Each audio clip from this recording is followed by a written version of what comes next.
Olá, alunos! Vamos retomar o estudo dos tipos de predicado. Vocês devem lembrar que eu já tinha dito anteriormente, que tanto o sujeito quanto o predicado são os dois tipos de termos essenciais da oração. Então agora a gente vai encerrar essa parte dos termos essenciais da oração, uma vez que a gente já estudou os sujeitos nos outros vídeos e agora está vendo os tipos de predicado. Existem três tipos de predicado, o predicado verbal, o predicado nominal e o predicado verbo nominal. O predicado verbal é o primeiro que está ali em cima no quadro, é quando o núcleo da informação, expressa pelo predicado, é um verbo significativo, ou seja, um verbo de ação. A menina correu pela sala. Correr é um verbo de ação, é a ação de correr. Então, no caso ali, o núcleo vai ser correr. Então, o que eu quero dizer com isso? Que no predicado verbal, o núcleo do predicado vai ser sempre o verbo de ação. Número 2, nós temos o predicado nominal.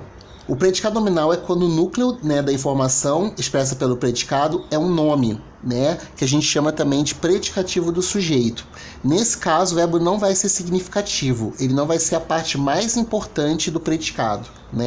A parte mais importante vai ser o que vem depois dele, que é o predicativo do sujeito, e o verbo está apenas ali para servir como elo entre o sujeito e o predicativo. Então, só para a gente lembrar os principais verbos de ligação: ser, estar, aparecer, permanecer, continuar, ficar. E depois temos ali o exemplo: a criança é inteligente. Inteligente é o núcleo. A palavra mais importante do predicado é inteligente. Criança inteligente, o verbo está apenas ligando, por isso que ele chama de verbo de ligação.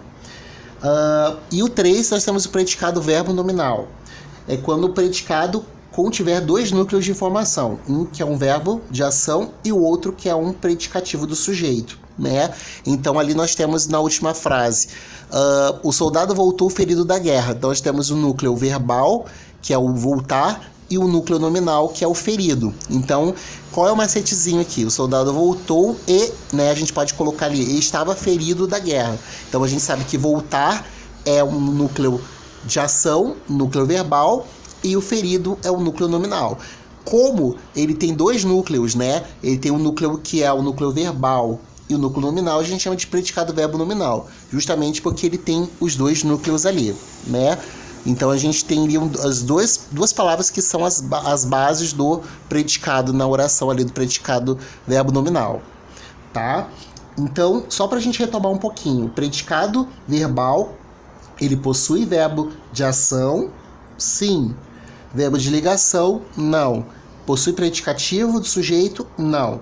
Predicado nominal, ele possui verbo de ação, não. Possui verbo de ligação, sim. Possui predicativo? Sim. Predicado verbo nominal, ele possui verbo de ação? Sim. Ele possui verbo de ligação? Não. Possui predicativo do sujeito? Sim. Então, esse é o resumo então dos tipos de predicado. Então, na próxima aula, a gente vai falar um pouco sobre transitividade verbal e depois, numa outra aula, a gente vai falar sobre os complementos verbais, que aí vai estar englobado objeto direto e objeto indireto. Até lá, então.